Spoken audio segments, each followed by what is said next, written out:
क्या आपने कभी कुरान मजीद की आखिरी 2 सूरतों पर गौर किया है? सूरतुल फलक और सूरतुन नास। अल्लाह के नबी करीम सल्लल्लाहु अलैहि वआलैहि वसल्लम को इन दोनों सूरतों के जरिए एक अजीम राज सिखाया गया। अगर आप गौर करें तो एक अजीब बात सामने आती है। सूरतुल फलक में 4 चीजों से पनाह मांगी गई और वो चारों कितनी खतरनाक, खौफनाक और तबाह कुन हैं। अल्लाह फरमाते हैं, कुल आऊदु बिरब्बिल फलक, कह दो मैं पनाह मांगता हूँ सुबह के रब की। और फिर 4 शर बयान किए, तमाम मखलूक के शर से, अंधेरे के छा जाने के शर से, जादू करने वालियों के शर से और हसद करने वालों के शर से। मगर गौर करो, इतनी बड़ी बड़ी चीजों से पनाह मांगी गई और सिर्फ अल्लाह की एक सिफत का वसीला लिया गया, रब्बिल फलक, सुबह का रब। लेकिन जब सूरतुन नास आती है तो वहाँ पनाह सिर्फ एक चीज से मांगी गई, मगर वो एक चीज इतनी खतरनाक है कि उसके मुकाबले में सूरतुल फलक वाली चारों चीजें भी हल्की पड़ जाती हैं। अल्लाह फरमाते हैं, कह दो मैं पनाह मांगता हूँ इंसानों के रब, इंसानों के बादशाह और इंसानों के माबूदे बरहक की। किससे? मिन शर्रिल वसवासिल खन्नास, वसवसा डालने वाले के शर से।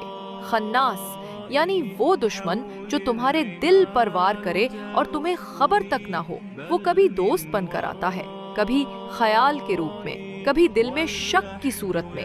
पहले वो वसवसा डालता है, फिर खुद छुप जाता है ताकि तुम समझो ये ख्याल मेरा अपना है।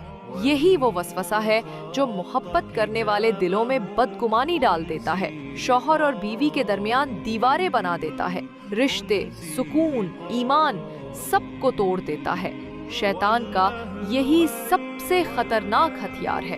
वो तुम्हारे अंदर दाखिल होता है, तुम्हारे दिल पर कब्जा करता है और तुम्हें तुम्हारे ही खिलाफ कर देता है। इसीलिए अल्लाह ने फरमाया, अगर तुम चाहते हो कि तुम्हारा दिल महफूज रहे, तुम्हारे रिश्ते सलामत रहें और तुम्हारा ईमान कायम रहे, तो हमेशा ये दुआ मांगो, कुल आऊज़ु बिरब्बिन नास, मैं पनाह मांगता हूँ इंसानों के रब की। हर वक्त, हर लम्हा जब वसवसा आए, जब दिल में शक पैदा हो, जब कोई ख्याल तुम्हें तंग करे, तो फौरन पनाह मांगो, क्योंकि वसवसा वो आग है जो मोहब्बतों, नेमतों और ईमान सब कुछ जला डालती है।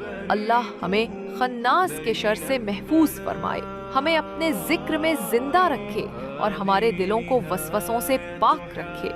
अल्लाहुम्मा आमीन।